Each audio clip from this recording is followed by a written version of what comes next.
안녕하십니까. 뇌졸중 재활 어떻게 언제까지에 대해서 오늘 말씀드리게 될 가천대 길병원 재활의학과의 이주광 교수입니다. 뇌졸중이라고 하는 거가 어떤 것인가에 대한 그 뇌졸중의 기초 상식, 그 다음에 뇌졸중의 회복 기전, 또 재활치료는 어떻게 할까? 또 뇌졸중 재활의 목표는 무엇일까?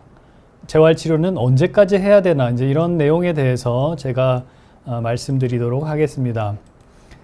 뇌졸중, 뇌혈관 질환이라고 하는데요. 이건 우리나라에서 사망원인 4위에 해당되는 굉장히 위험하고 또 아주 흔한 질환입니다. 암이 1위고, 그 다음에 심장재활이 2위, 그 다음에 3위가 폐렴입니다. 폐렴이 점점 순위가 높아져서 3위까지 올라왔고요. 뇌졸중 또는 뇌혈관 질환이 4위에 해당되는 사망 원인을 가지고 있습니다. 여기 그래프에서 보시면 이 쑥색 그래프가 보이는데요. 이게 뇌졸중이고 점점 조금씩 줄어드는 순위가 떨어지는 모양을 보이고 있지만 여전히 4위에 해당되는 높은 그런 사망률을 보이는 질환입니다. 네. 비건님께서 배우 강수현님이 뇌출혈이라는 뉴스를 봤다고 질문을 올려주셨네요. 네, 굉장히 안타까운 뉴스입니다.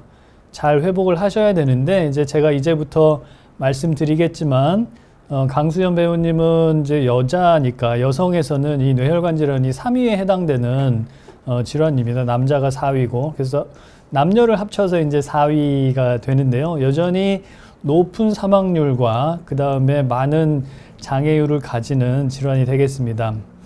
유병률이 얼마나 많은가를 좀 살펴보겠습니다. 2019년 통계인데요. 한 해 동안 뇌졸중으로 응급실 진료를 받은 사람이 자그마치 12만 584명이나 됩니다. 한 해. 그런데 이 응급실에 온 사람이 이 정도니까 응급실에 오지 않은 사람 또는 응급실 외에 다른 진료, 우리나라 같으면 한방치료라든가 이런 게 있겠죠. 이런 것까지 합치면 이거보다 훨씬 더 많다는 얘기입니다.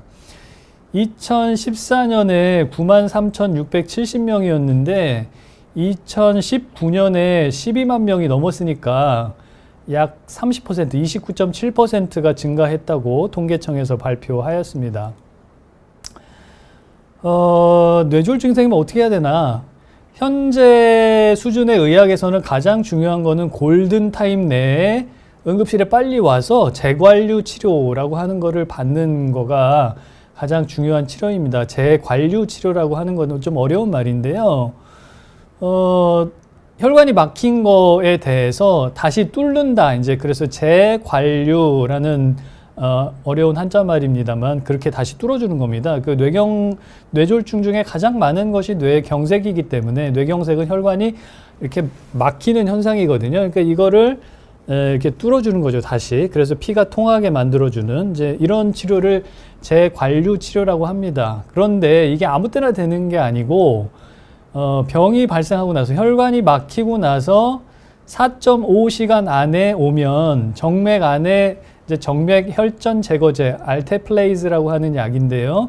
그것을 투여합니다. 우리 그냥 정맥 주사 맞듯이 그렇게 약을 주는 거죠. 이렇게 주면 이게 전신에 이제 혈관을 따라서 돌다가 뇌경색에 막혀 있는 혈관 부위까지 도달을 했을 때 혈전이 이렇게 꽉 막혀 있겠죠. 요거를 약물의 작용에 의해서 서서히 이제 녹이게 됩니다. 이렇게 돼서 다시 뚫어주게 되는 이제 이런 치료가 굉장히 그 현재로서는 응급 상황에 빨리 쓸 수 있는 치료인데 이게 4.5시간 병이 발생하고 나서 4.5시간 내에 와서 해야 되거든요.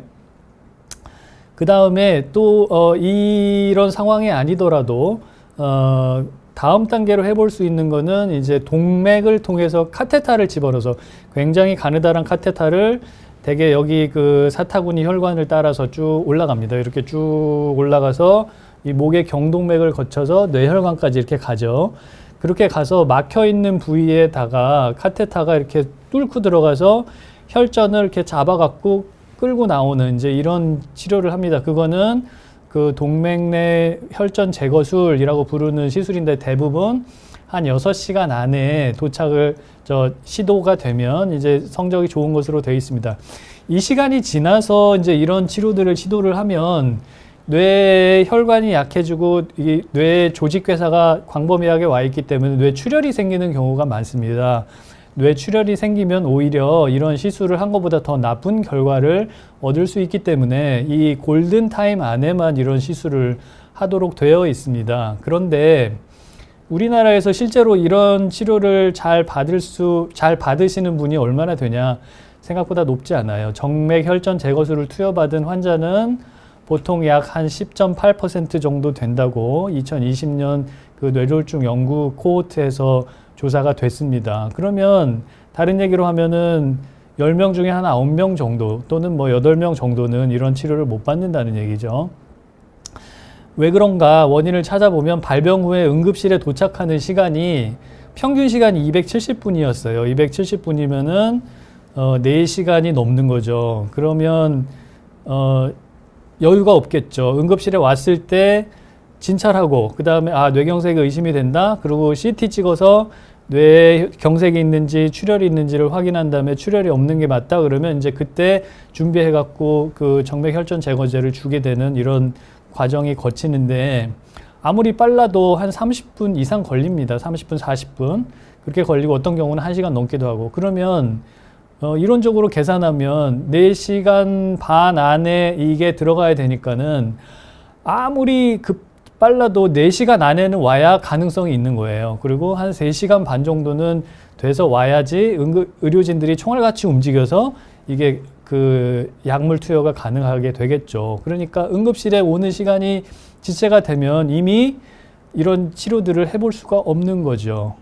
그렇게 됩니다. 근데 실제로 우리나라뿐만이 아니고 세계적으로도 이런 이유 때문에 이런 좋은 치료가 잘 못 받는 이제 그런 경우가 많게 됩니다. 그러면 뇌 손상이 많이 진행을 하겠죠. 이제 이런 치료를 했을 때 죽을 수 있는 그런 뇌세포들을 다시 혈액이 통하게 함으로써 혈관을 통하게 함으로써 살릴 수 있는 거거든요. 그런 건데 사실은 이미 막히는 순간부터 뇌세포는 죽어나가기 시작합니다. 그런데 죽은 세포를 다시 살리는 일은 굉장히 어렵습니다. 여러 가지 줄기세포라든가 또는 어떤 최신의 재활치료와 그런 그 의학 치료를 했는데도 불구하고 뇌세포가 죽은 거를 살리는 일은 쉽지 않습니다. 예전에는 불가능하다고 했고요. 요즘은 불가능하지는 않지만 굉장히 어렵다. 그리고 살려놓는 그런 그 뇌세포, 다시 재생시키는 뇌세포는 많지 않다, 생각보다. 그래서 회복의 그 정도가 크지 않기 때문에 가장 좋은 그 뇌졸중의 재활치료라 그러면 응급실 빨리 가는 거. 즉, 예방이 되겠습니다. 예방이 되겠습니다. 제가 다시 한번 강조하는데, 뇌졸중이 생겼다, 증상이 의심된다, 안면마비, 언어가 마비, 어지러움증, 팔다리에 마비, 뭐 보행이 잘 안 되고 이런 게 생기면 어디 손가락을 따거나 뭐 김치국물을 드시지 말고 119에 바로 연락을 하셔갖고 응급실로 달려가셔야 됩니다. 1초마다 그 뇌신경세포가 수도 없이 죽고 있거든요. 그러니까 지체할 시간이 없습니다. 네, 그게 가장 중요하다는 것을 다시 한번 말씀드립니다. 그래서 이 뇌졸중 환자가 치료 후에 장애를 가지게 되는 게 여전히 많습니다. 이거는 2018년도에 나온 통계인데요.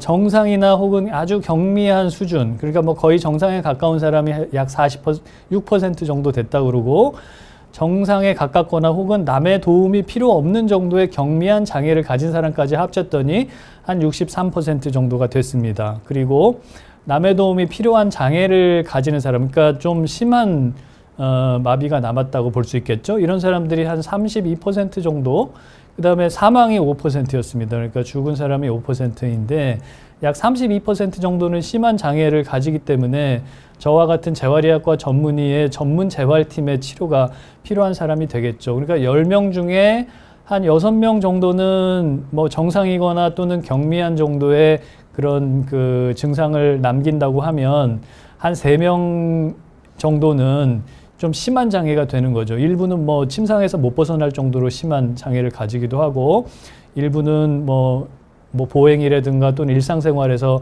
다른 사람이 도움을 드려야 되는 정도의 그런 심한 장애를 가지게 됩니다.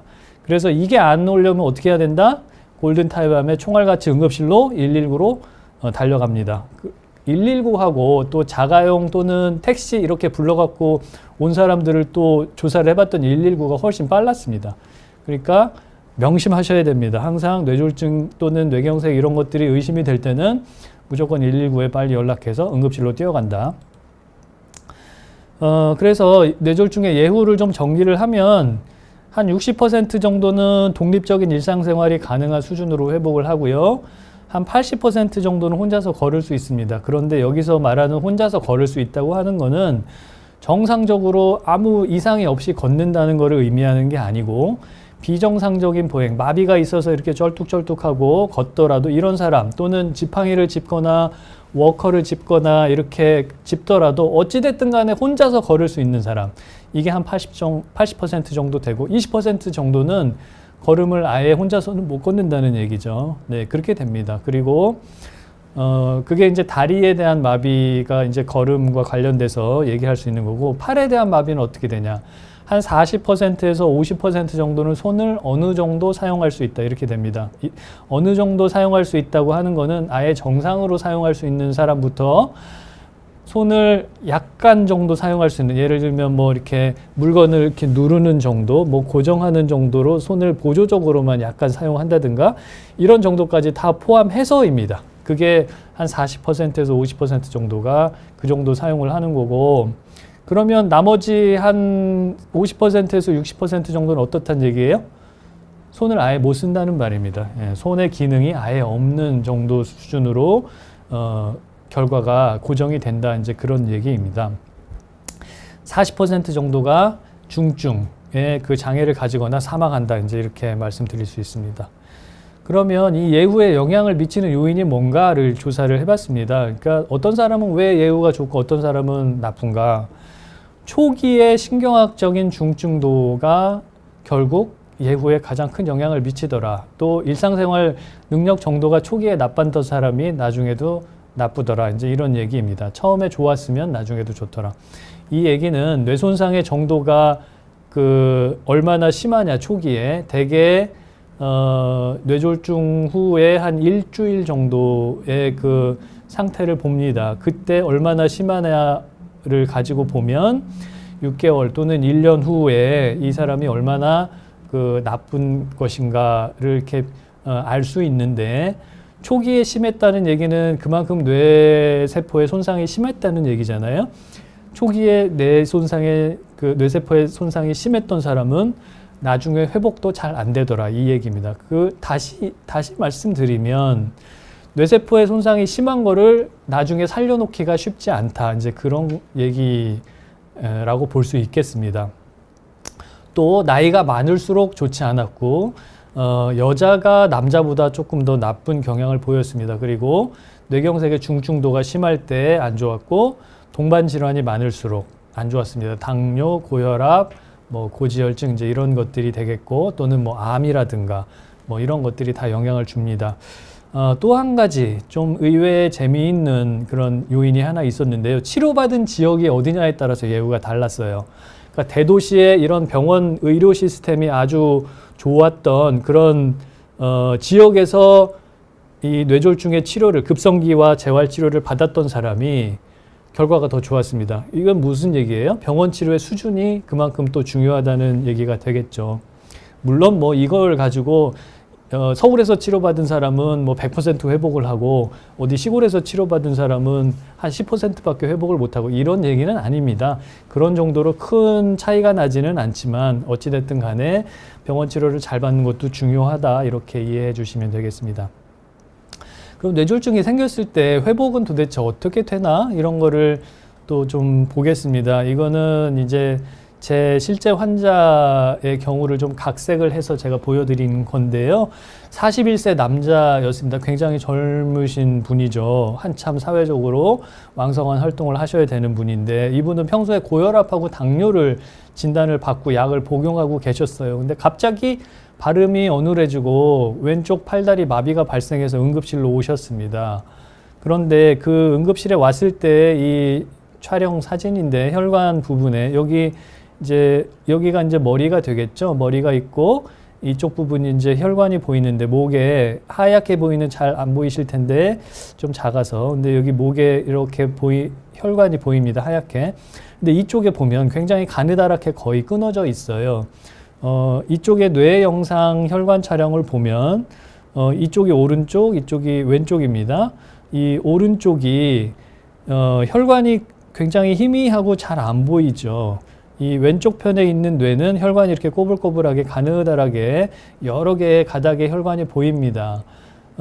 결국 이쪽에 혈관이 안 보인다는 얘기는 여기가 막혔다는 얘기예요. 막힌 부위는 이 왼쪽 사진에서 보시는 것처럼 왼쪽 목에 경동맥이 막혔습니다. 오른쪽 목에. 그래서 오른쪽 뇌로 가는 혈관이 혈류가 통하지 않게 되었고 이것 때문에 오른쪽 뇌에 뇌경색이 발생을 하면서 왼쪽 팔다리에 마비가 오고 발음이 어눌해지는 현상이 왔어요. 가운데 있는 이 알록달록한 사진은 이제 CT 사진입니다. 컴퓨터 단층 촬영에 혈류가 어떻게 통하는지를 보여주는 사진인데 이 오른쪽 뇌 쪽으로 오른쪽하고 왼쪽하고 차이가 굉장히 많이 나죠. 오른쪽 뇌 쪽에 혈류가 굉장히 느리고 많이 차단되어 있는 소견을 보여줍니다. 굉장히 넓은 범위가 이렇게 보이죠. 그러니까 뇌의 거의 한 절반 정도, 이 뇌의 그 상부, 그 중요한 대뇌부의 한 절반 정도가 이렇게 기능이 떨어져 있는 뇌 혈류가 차단되어 있는 이런 소견입니다. 이 환자분은 불행하게도 6시간을 넘어서 응급실에 와서 시간이 지체가 돼서 정맥 혈전 용해제 치료는 불가능하였고 이 동맥 내 혈전 제거술이 혹시 될까, 카테타를 넣어서 하는 시술이 될까 하고 이 CT도 찍고 MRI도 찍고 해서 봤지만 너무나 광범위한 부분에 뇌경색이 왔기 때문에 적응증이 안 됐어요. 시행할 수 없었어요. 그래서 신경과에 입원해서 급성기 치료를 마치고 재활의학과로 전과돼서 왔습니다. 혼자 서고 걷는 게 불가능하였고 왼손은 거의 움직임이 없었습니다. 그리고 인지기능은 다행히 정상이라서 말씀하시는 거라든가 또는 판단하는 거, 기억력 이런 것들은 정상인 상태였어요. 근데 이런 환자들이 저한테 자주 옵니다. 여기서 봤던 그 MRI 촬영 소견을 보면 이 오른쪽 편의 뇌가 여기 하얗게 보이는 부분이 있습니다. 여기. 그 다음에 반대쪽과 비교해서 이 뇌 피질이라고 하는 이 뇌세포가 많이 모여 있는 부분이 있습니다. 이 부분도 색깔이 하얗죠, 더. 이쪽에도 하얗긴 하지만 여기만큼 하얗지는 않습니다. 그러니까 이거는 뇌 손상이 있어서 이 뇌 부분이 상당히 많이 손상을 받고 부어 있고 염증이 생기고 이제 이렇게 볼 수 있습니다. 허혈성 손상이라고 하는데요. 이게 부위가 되게 이 앞쪽 여기서부터 이 뒤쪽 여기까지 상당히 넓은 부분에 이 뇌 손상이 와 있는 것을 알 수 있습니다. 그럼 여기 있는 뇌 그 세포와 이런 조직들은 다 죽었을까요? 그렇지는 않습니다. 진짜 죽은 뇌세포가 있어요. 네. 그 다음에 손상이 되기는 했지만, 다치기는 했지만, 기능이 떨어져서 아직 죽지는 않은 세포가 있어요. 그러니까 부상당한 뇌세포, 이제 이렇게 얘기할 수 있겠습니다. 그리고 일부는 부상을 당하지도 않았고, 그랬기는 했지만, 기능만 못하고 있는 세포가 있어요. 뭐, 그냥 쉽게 설명하면 기절한 세포라고 할까요? 그러니까 죽은 세포, 또 부상당한 세포, 기절한 세포, 이제 이런 것들이 이 뇌 안에 이 뇌경색 조직이 이렇게 보이는, 이렇게 하얗게 보이는 이 부분 안에 섞여 있다, 이렇게 볼 수 있겠습니다. 그런데 뇌라고 하는 거는 어떤 세포 단위로 움직여지지는 않습니다. 예를 들면 제가 오늘 여기서 이렇게 막 강의를 하면서 말도 하고 손도 움직이고 뭐 이렇게 하잖아요. 그런데 그렇게 말을 하는 언어 기능, 그리고 언어 기능을 주로 담당하는 언어 중추가 우리 뇌에 있습니다. 왼쪽 뇌 브로카 영역이라고 하는 부분에 있는데 거기만 있으면 그럼 말이 다 되느냐? 전혀 그렇지 않습니다. 브로카의 영역은 그 언어에 굉장히 중요한 역할을 하는 중추적인 뇌세포들이 많이 모여 있긴 하지만 그 영역 혼자만으로는 언어가 되지 않아요. 이 움직임과 관련된 운동, 또 생각과 관련된 인지, 또 뭐 여러 가지 감각을 느끼는 그런 세포들, 이런 것들과 다 같이 일을 해야지만 언어 기능이 정상적으로 나옵니다. 그러니까 협동해서 네트워크로 일을 한다는 거예요, 뇌세포는. 그래서 이런 네트워크로 일을 하기 때문에 일부의 뇌 그 신경세포가 죽은 부분이 있을 거고 또 부상당한 부분이 있을 거고 기절한 부분이 있을 거고 한데 어떤 기능을 일으키는 뇌 네트워크 안에 죽거나 부상당하거나 또는 기절한 세포가 있으면 기능이 제대로 안 되겠죠. 그렇지만 죽은 세포를 좀 재생을 시키거나 또는 부상당한 세포를 치료해서 정상에 가까운 기능을 만들어 주거나 또는 기절한 세포를 깨울 수 있다면 기능이 제대로 일어나겠죠. 이제 그런 거를 하는 치료가 이제 재활 치료다 이렇게 볼 수 있어요. 그러니까 죽은 세포를 다시 좀 기능이 뭐 원래대로보다는 조금 떨어지지만 좀 기능을 할 수 있는 세포로 재생을 시키고 부상당한 세포를 다시 치료해서 기능을 회복시키고 기절한 세포를 깨우고 이제 이런 것들이 재활 치료라고 볼 수 있습니다. 그럼 뇌세포를 회복시킬 때 어떤 방법으로 회복을 시키느냐? 우리가 서울에서 부산을 가는 일을 한다고 해요, 뇌에서.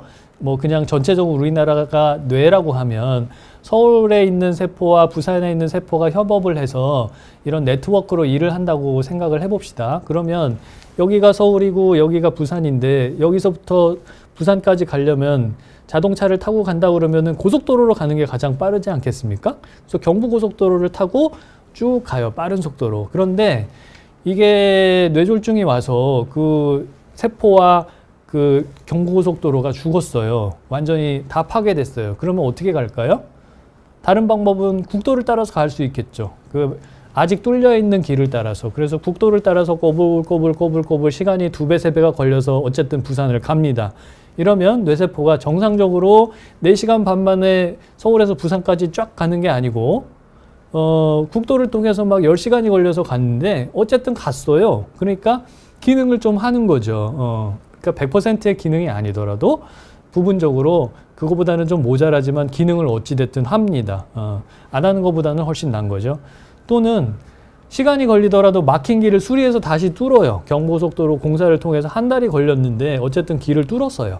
그럼 또 경부고속도로를 갈 수 있겠죠. 그 다음에 너무 심하게 이게 파괴가 돼가지고 재생이 불가능해요, 도저히. 그러면 여기서 부산에다가 다른 사람을 보냅니다. 예를 들면 뭐 경주에 있는 사람, 대구에 있는 사람을 보내서 야, 네가 가서 이런 일을 대신 좀 해 하고 보냅니다. 그래서 일을 어쨌든 하게 만들어요. 이렇게 되면 정상적으로 그런 그 원래대로의 그런 기능이 100% 발휘는 안 되지만 어느 정도는 대체해서 할 수 있겠죠. 이런 제가 지금 간단하게 만화로 설명드린 내용들이 우리 뇌에서 회복이 될 때 일어나는 그런 기전입니다. 이렇게 뇌는 이거 외에도 더 다양한 그런 기전을, 그 회복 기전을 쓰지만 대표적으로는 이제 이런 방법을 통해서 기능을 부분적으로는 회복을 시킨다. 이제 이렇게 설명드릴 수 있겠습니다.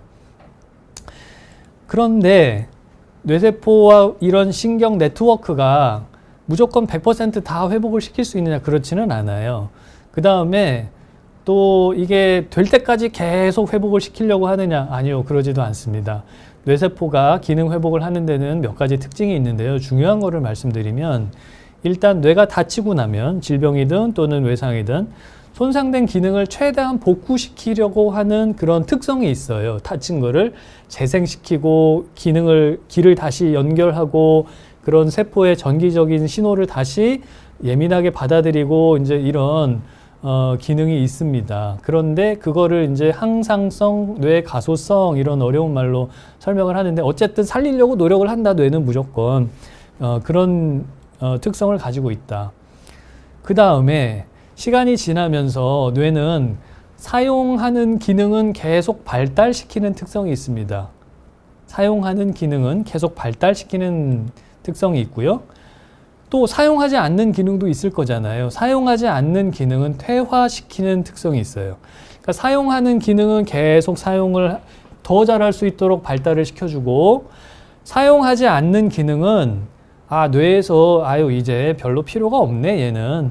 이 기능은 그냥 안 써도 되나 봐. 그리고 퇴화시키려고 합니다. 그러면 점점 위축이 돼서 그 기능은 잘 못 쓰게 되겠죠. 기능이 점점 없어지겠죠. 이 상황에 대해서, 이런 현상에 대해서 동물 실험을 통해서 굉장히 그 초기에 발견한 사실이 있습니다. 재미있는 실험이었는데 좀 잔인한 실험이기도 했고, 굉장히 어린 원숭이, 태어난 지 얼마 안 된 원숭이한테 한쪽 눈을 가렸어요. 이렇게 아이 패치라고 그래갖고 한쪽 눈을 가려서 그 눈을 못 보게 했습니다. 그럼 이 눈을 사용을 못 하겠죠? 그렇게 해서 상당히 오랜 시간이 지난 다음에, 예를 들면 뭐 몇 개월이나 1년 정도 지난 다음에 그쪽 눈을 뗐어요.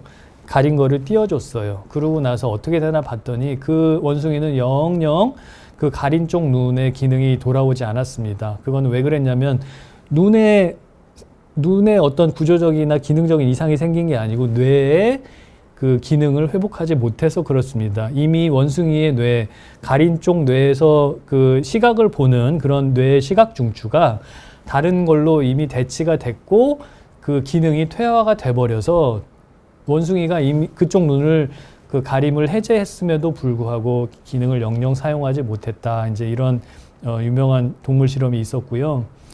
또 그 뭐 선천적이거나 후천적으로 눈을 못 보시는 분들이 있지 않습니까? 맹인 분들, 눈을 못 보시는 분들이 뭐 여러 가지 이제 그 책을 읽거나 이러기 위해서 그 점자를 사용하시잖아요.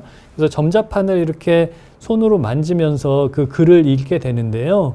그분들이 점자를 만질 때 어디에 뇌 부분이 활성화되느냐를 기능적 뇌 영상으로 찍어서 봤더니 이 손으로 느끼는 촉각 부분이 활성화가 되면서 동시에 정상적인 그 시각 중추 부위, 우리 뇌내 후두부 쪽에 있는데요. 이 뒤통수 쪽에 그쪽 부분이 막 활성화되는 거가 그 기능적 영상에서 확인이 됐습니다. 그 결국 무슨 얘기예요? 이분들은 손으로 이런 점자를 읽으려고 할 때, 이건 촉각이잖아요. 눈으로 보는 게 아니잖아요. 이거를 이런 시각 중추를 사용해서 그거를 해독을 해내고 이런 거를 그 뇌의 시각 중추를 이용한다는 거죠. 이거는 이제 substitution이라고 그래서 기능의 대체라고 얘기하거든요. 그러니까 뇌세포가 이렇게 고정되어 있지 않고 이렇게 다른 방향으로 사용할 수 있도록 발달을 시킨다는 거고, 사용하지 않는 기능은 퇴화시킨다. 이제 이런 거죠. 굉장히 중요한 사실입니다, 이거는. 그래서 재활을 할 때도 계속 안 되지만 열심히 사용을 하려고 계속 노력을 하면 그 부분이 점점 발달을 할 수 있다는 얘기고요. 지금 좀 사용할 수 있다고 하더라도 이게 잘 안 되니까는 나는 못 하겠어. 좀 더 잘할 수 있을 때까지 기다려야지 하면서 사용을 안 하면 어떻게 될까요? 뇌가 그 부분을 퇴화시켜서 영영 못 쓰게 만들겠죠. 네, 그렇게 됩니다. 재활치료는 어떻게 할까요? 뭐 그냥 물리치료실에서 운동치료 해주는 것을 떠올리시는 분이 많을 텐데요. 재활치료에는 그것만 있는 것은 아닙니다. 여러 가지 그 재활팀들 안에는 운동치료사, 작업치료사, 인지치료사, 언어치료사, 심리치료사, 사회사업사, 재활간호사, 또 직업, 운전, 특수교육 전문가들이 다 재활치료팀에 속해 있어요. 이게 다 필요합니다. 재활치료팀에. 왜 그러냐면 재활치료의 목표는 어떤 신체 기능만을 이렇게 회복시키는 뭐 이런 수준으로 가는 게 아니고 가정과 사회로 환자분을 복귀시키자, 이런 거가 목표가 돼요. 그렇게 하려면 이런 운동 기능이라든가 손 작업 기능이라든가 이런 것뿐만이 아니고 다양한 기능들이 필요하겠죠. 그래서 이런 거를 전부 다 아울러서 이제 팀을 만들어서 재활 치료를 해주게 됩니다. 이거는 저희 병원 기사에 난 건데, 여기 제가 앉아 있네요. 여기 있고 저희 재활 팀들, 교수님들과 치료사분들이 이렇게 여럿이 모여 있습니다. 이런 팀들이 다 모여서 이렇게 회의를 합니다. 환자가 저희한테 넘어오면 회의를 해서 이 환자의 현재 문제는 뭐고 상태가 어떻고 의료진이 보는 의사가 보는 관점, 또 문제점, 또 치료사가 보는 관점 다 평가를 해서 보죠. 뭐 보행 기능은 어떻고, 또 일상생활 기능은 어떻고, 언어 기능은 어떻고, 인지 기능 어떻고, 뭐 사회사업실에서는 이분의 직업이라든가 가정 환경이라든가 뭐 이런 거는 뭐 가족들의 어떤 서포트 정도는 어떻고, 이제 이런 거를 쭉 발표하면서 서로 회의를 합니다. 이렇게 해서 목표를 잡아요, 저희가. 그래서 환자분의 재활치료의 목표는 이것으로 정합니다. 그래서 이렇게 몇 가지를 이렇게 설정을 합니다. 근데 개인 맞춤형 목표를 정하겠죠. 뭐 똑같은 뇌경색 부위에 그 같은 종류의 그 장애, 그 뇌경색이 왔다고 하더라도 개개인별로 목표는 달라질 수 있습니다. 어떤 사람은 직업을 갖게 다시 하는 게 목표가 되고, 어떤 사람은 이미 뭐 은퇴한 사람이라 직업을 가질 필요가 없다 그러면 가정에서 어떻게 하면 독립적으로 살아갈 수 있을까, 뭐 이런 게 목표가 되기도 하고, 뭐 많이 다르죠. 또 아주 그 학업 연령에 있는 젊은 그런 그 뇌경색 환자, 가끔은 뭐 20대 또는 10대 그 뇌경색 환자도 있습니다. 그런 사람은 학업을 지속할 수 있게 해주는 게 목표가 되겠죠. 이제 이렇게 다릅니다. 그리고 그 환자한테 가장 의미 있는 목표가 무엇인가, 또 실현 가능한 목표를 세워야 됩니다. 이거 되지도 않는 거를 가지고 목표만 너무 높게 해놓으면 뭐 다들 이게 되지도 않는 걸 가지고 맨땅에 헤딩한다고 할까요? 밑 빠진 독에 물 붓기라고 할까요? 이렇게 의미 없는 치료가 될 수 있어요. 그래서 실현 가능한 목표를 세워서 한다. 그리고 이 치료 전략을 수립하고 치료를 합니다. 그렇게 하고 뭐 2주 내지 4주 정도 치료하고 다시 또 모여요. 그리고 그동안의 치료 경과를 가지고 치료를 했더니 우리 팀에서는, 우리 치료실에서는 이런 결과를 얻었고, 이거는 잘 됐고 이거는 잘 안 됐습니다. 그래서 치료 전략을 이렇게 수정을 하는 게 필요하겠고, 또는 목표를 이렇게 바꾸는 게 좋겠습니다. 이렇게 다시 회의를 합니다. 그래서 치료 후 재평가 회의라고 하는 건데, 이런 재평가 회의를 하고 또 치료를 하고 또 재평가 회의를 하고 이제 이런 과정을 거쳐서 재활 치료를 하게 됩니다. 운동 치료는 대개 이제 몸의 큰 운동 동작에 대한 치료를 하는데, 돌아 눕기, 일어나 앉기, 뭐 서기, 걷기 이런 치료들을 하겠죠. 이 환자분 같으면 이렇게 누워 있는 상태에서 쭉 세워주는 치료를 하고요. 이 환자분 같으면 이게 사진이 좀 돌아갔네요. 이렇게 경사대에서, 기립대에서 이렇게 묶어놓고 환자를 세워서 이 체중을 느낄 수 있게 해주는 겁니다. 이 사진은 여기 보면 이렇게 전극이 붙어 있죠. 살색으로 붙어 있는 이렇게 전기를 이렇게 연결할 수 있는 장치가 되어 있습니다. 이게 기능적 전기 자극기라고 해서 마비된 근육에 신경 자극, 전기 자극을 해주는 겁니다. 이렇게 신경과 근육을 자극을 해서 이 신경의 감각 자극과 운동 자극을 통해서 회복을 더 일어나게 해주는 이제 이런 것도 치료를 합니다. 그리고 이 팔에 대한 그런 치료를 하는 거죠, 지금. 예, 환자분의 팔을 이렇게 움직여주는 치료를 하고, 또 다리를 움직여주는 치료를 하고 있습니다. 이렇게 마비된 부분에 팔과 다리, 이제 이런 거를 움직여주고요. 여기 일어나 앉는 동작을 지금 보여주고 있습니다. 사진이 90도가 돌아갔네요. 죄송합니다. 지금 일어나 앉는 동작을 할 때도 이게 이분이 원활하게 잘 되지 않기 때문에 치료사가 요 앞에서 이렇게 손을 내밀고 있는 게 보일래나요? 잘 보시면, 예, 손을 내밀어서 환자가 혹시 넘어지려고 그러면 딱 잡을 준비를 하고 있습니다. 이렇게 걷는 거를 옆에서 보조해 주면서 하는 치료도 하고요. 요게 이제 이렇게 화면에서 왔다 갔다 하는 거는 이 치료사분이 좌우로 체중을 옮기면서 이 균형 훈련을 하는 모양입니다. 이렇게 게임 같은 화면에서 이 체중을 옮기면서 이게 왔다 갔다 하죠. 체중이 옮기는 거에 따라서 이게 균형을 잡는 훈련을 하고요. 또는 이렇게 손과 발을 동시에 움직일 수 있는 자전거 같은 거를 통해서 이 팔다리를 움직여주거나 또는 어떤 심폐 기능을 키워주는 그런 재활 치료도 합니다. 작업치료실에서는 일상생활과 관련된 기능 훈련을 하는데요.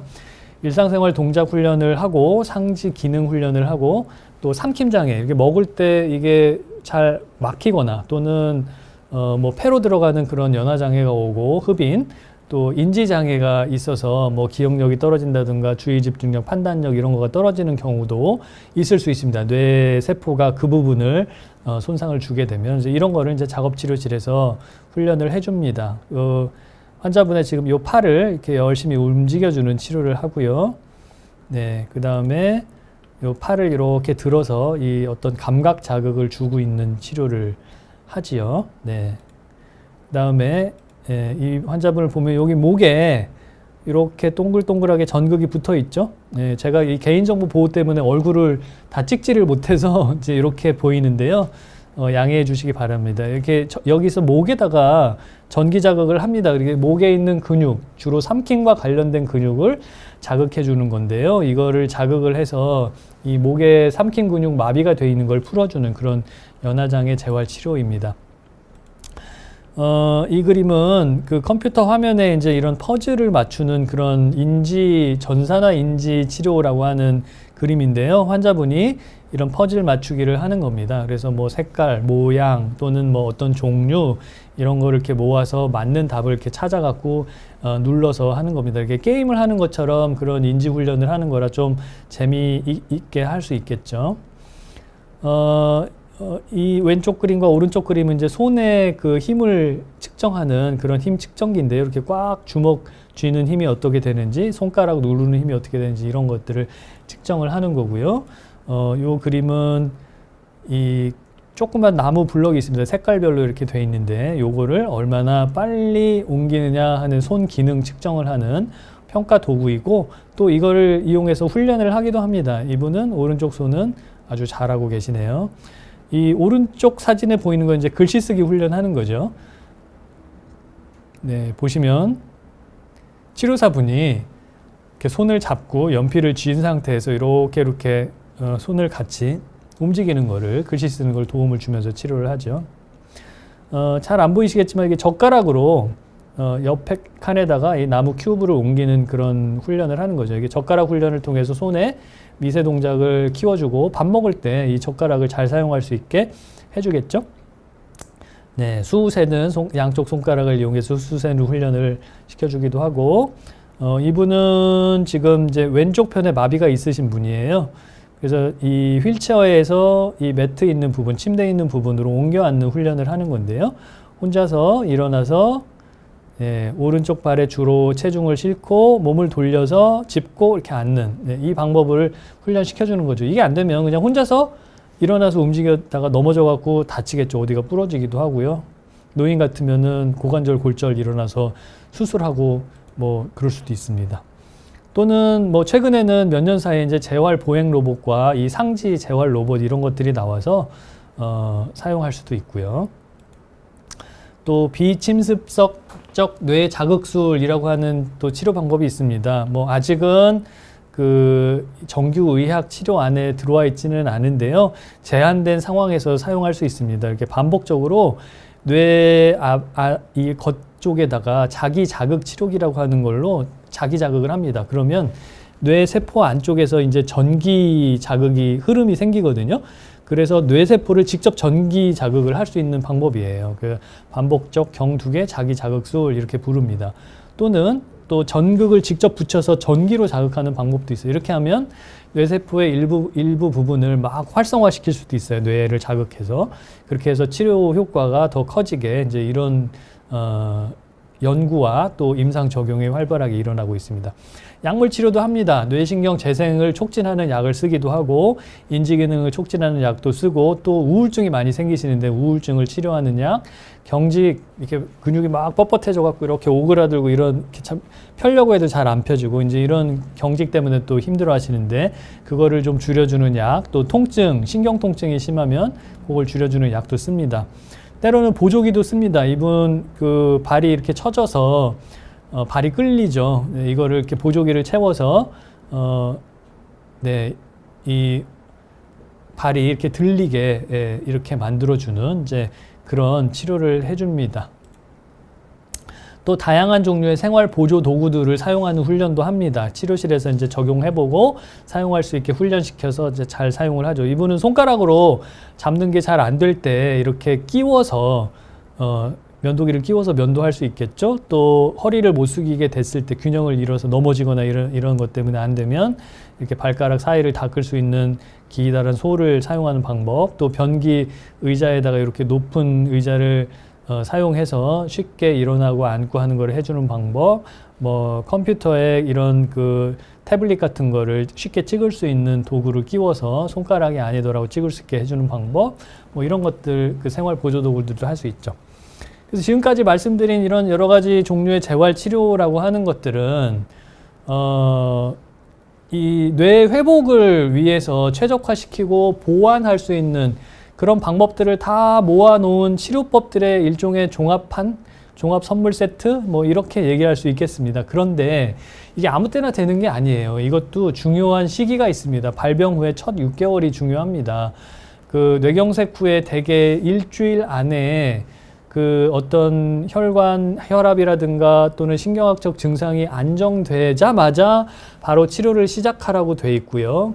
그래서 첫 6개월까지 꾸준히 집중적이고 포괄적인 재활치료를 하는 게 중요합니다. 왜냐하면 이때 뇌 기능이 한 90% 정도가 다 대개 이 시간 안에 돌아와요. 그리고 이게 지나고 나면 돌아올 수 있는 게 상당히 제한이 됩니다. 이렇게 많이 안 돌아온다는 얘기예요. 그러니까 이 뇌가 막 회복되는 시기에 빨리 치료를 해주는 거죠. 그리고 재활치료는 새로 배우는 과정이에요. 새로운 움직임, 마비된 몸으로 새롭게 움직이고 마비된 팔다리를 어떻게 움직이느냐 하는 거를 배우고 또 걷기, 새로운 걷기 방법, 보조기 사용 방법 이런 거를 새로 배우는 과정이에요.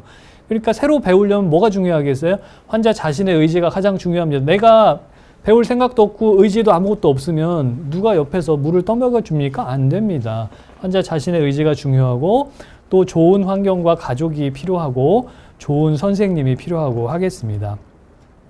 의사와 치료진은 무슨 역할을 하냐? 재활치료 과정에 도우미 역할을 합니다. 코치이자 레슨 선생 역할을 해요. 우리가 운동 새로 배울 때 레슨 선생님, 코치가 그 운동을 대신 해주지 않잖아요. 옆에서 가르쳐 주죠. 이렇게 하는 게 제대로 하는 방법이에요. 이렇게 하는 게 제일 효과적인 방법이에요. 이렇게 하세요. 하고 수정해주고 잘하면 격려해주고 못하면 수정해주고 합니다. 진짜 치료는 본인이 하는 겁니다. 본인이 해야죠. 대신 못 해줍니다. 그 다음에 가족의 역할도 굉장히 중요합니다. 가족의 역할. 가족의 역할은 재활을 대신해 줄 수 없다고 하는 걸 명심하셔야 돼요. 그리고 꾸준한 이해 또 지지 같이 참여해 주는 거가 중요합니다. 재활은 굉장히 힘들고 어려운 과정이고 긴 과정입니다. 중간에 낙오하는 사람이 수도 없이 많아요. 이 가족들이 같이 가주면서 이거를 격려해주고 포기하지 않게 지지를 해줘야 됩니다.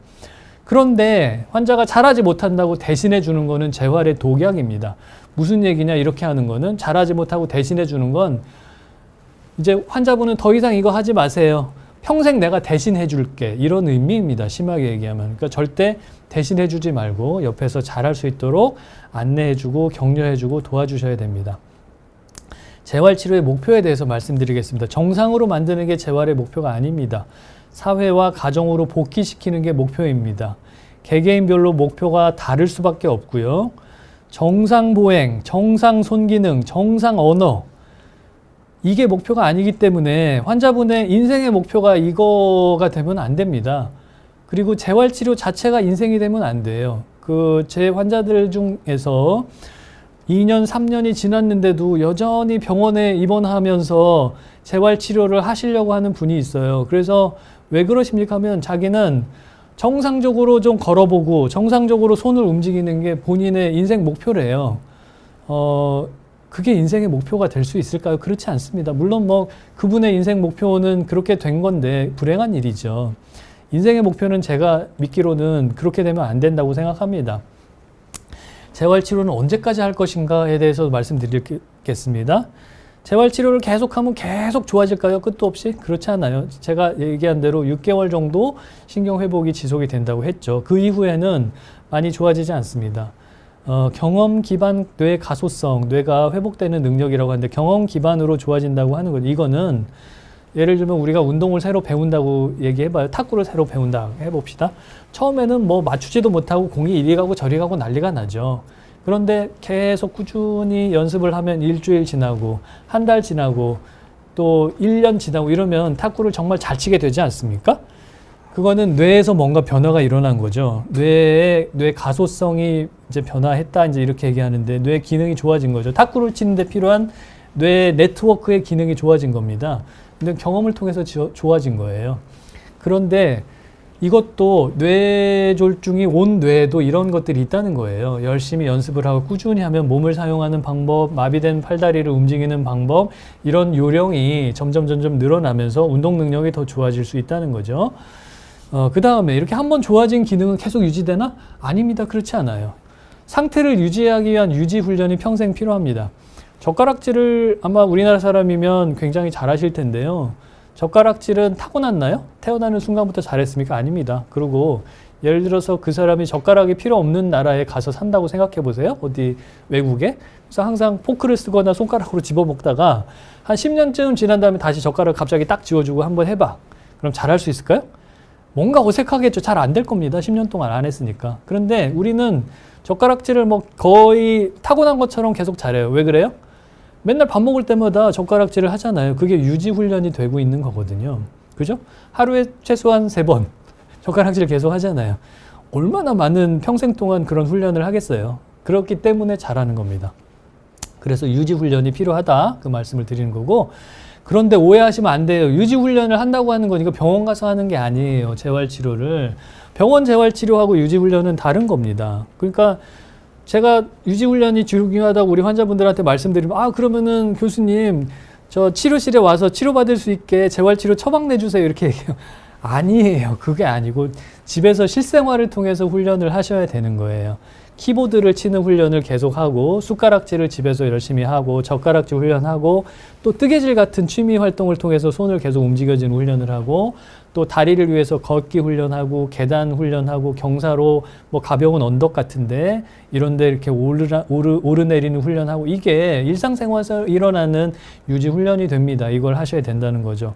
또 머릿속에 훈련도 하셔야 돼요. 인지 기능을 유지하기 위해서. 그래서 끝말잇기 게임이라든가 속담 게임이라든가 이름 맞추기, 뭐 가족이라든가 친구 이름 나열하는 거, 이런 것들이 다 훌륭한 인지 기능 훈련입니다. 그리고 기본 체력 훈련을 하는데요. 뭐 맨몸 운동도 요새 많이 하잖아요. 인터넷에 보면 많이 나오대요. 뭐 브릿지 운동이라든가 플랭크 운동, 뭐 스쿼트 운동이라든가 뭐 까치발 올리기 운동이라든가 이런 거 그냥 아무 도구 없이도 할 수 있어요. 몸의 한쪽이 불편해도 어느 정도는 해낼 수 있는 운동입니다. 그리고 균형 훈련도 할 수 있고, 이런 거를 평상시에 계속 하셔야 된다는 얘기예요. 기본 체력이 있어야 하죠. 네, 이게 없이 그냥 기술만 좋아질 수는 없는 거죠. 그래서 마지막으로 제가 말씀드리고 싶은 거는, 이렇게 몸이 불편하고 장애가 남은 상태지만 그래도 행복하고 보람 있는 인생을 살기 위해 노력을 해야 된다. 이 말씀을 드리겠습니다. 마비로 몸이 불편하다고 반드시 원하는 걸 못하는 건 아니에요. 행복한 인생은 꼭 몸이 정상이어야만 가능한 게 아닙니다. 그 백남준 선생님이 있죠. 혹시 아시는 분이 많을 텐데요. 그 비디오 아트의 세계적인 선구자였습니다. 이분의 작품이 지금 과천 현대미술관 가면은 이 중앙에 굉장히 크게 있죠. 여러 가지 그 비디오 모니터를 달아갖고 굉장히 큰 규모의 비디오 아트를 해놓으셨습니다. 이분이 뇌경색 환자예요. 중간에 뇌경색에 와서 반신불수가 되셨거든요. 그 이후에도 작품 활동을 계속 하셨어요. 이런 분들이 많습니다. 생각보다 주위에. 그래서 몸이 불편하지만 그 활동을 계속 하시고 생산적으로 직업도 가지고 하실 수 있다는 거예요.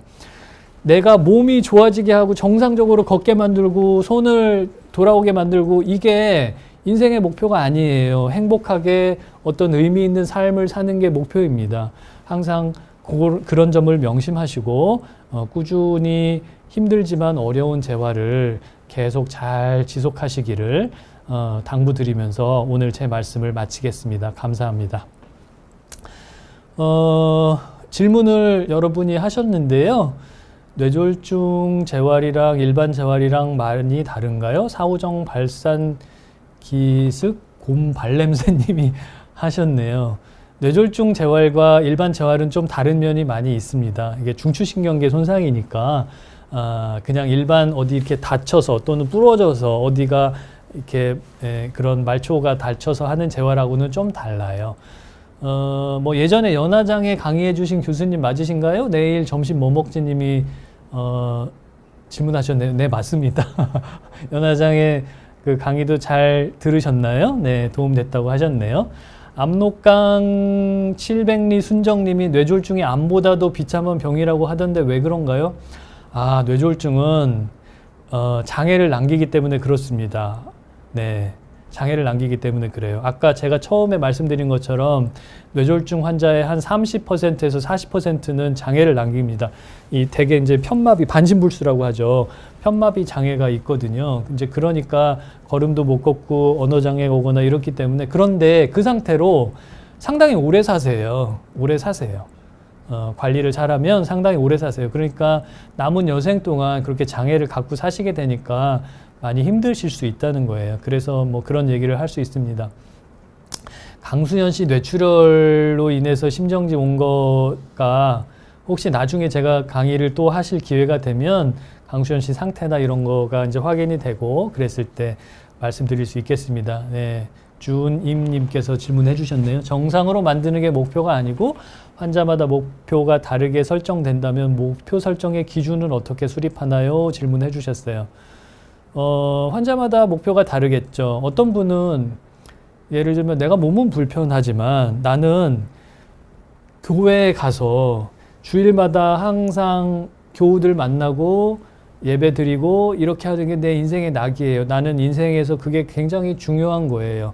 그래서 나는 그걸 꼭 하고 싶어요. 그런데 그 환자분이 예를 들면 걸음도 못 걷고 또는 이 언어 기능도 잘 안 되고 한쪽 편에 손도 못 움직이시고 이렇단 말이에요. 그럼 어떻게 보내드릴까? 뭐 걷는 거가 가능하도록 열심히 재활치료합니다. 그죠? 그렇게 해서 걸으실 수 있으면 뭐 정상이 아니더라도 교회까지 가시는데 지장이 없는 정도로 회복이 되면 그분한테 인생의 중요한 교회 종교 활동을 하실 수 있겠죠. 그런데 아무리 해도 정상적인 보행 또는 교회까지 갈 수 있는 보행 기능이 회복이 안 돼요. 그럼 어떻게 할까요?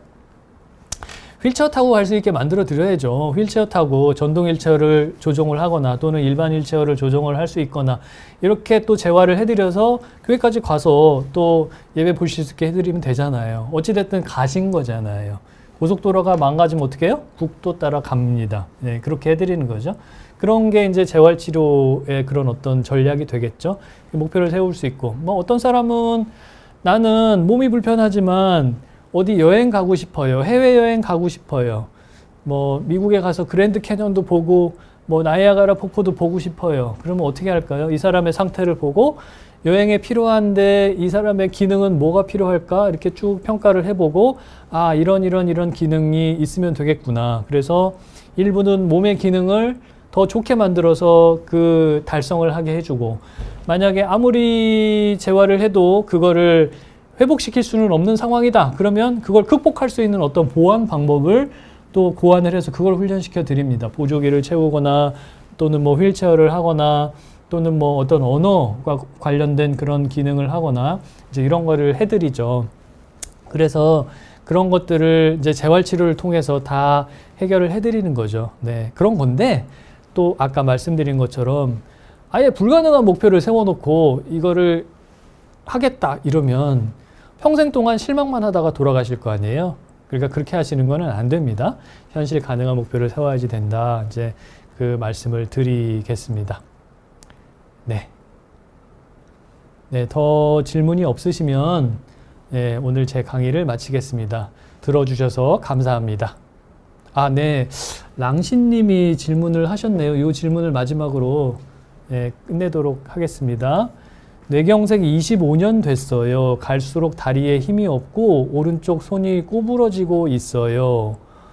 어떤 치료를 해야 되나요? 혈전약은 먹고 있어요. 네, 안타깝네요. 그런데 다리에 힘이 없고 이게 경직이 와서 이렇게 구부러진다는 얘기예요. 유지 치료를 잘 하셔야 되고요. 재활 전문의들을 찾아보시고 어떤 게 가장 좋은 방법인지 상의를 하셔서 치료를 해주셔야 됩니다. 네, 오늘 제 강의는 이것으로 마치겠습니다. 감사합니다.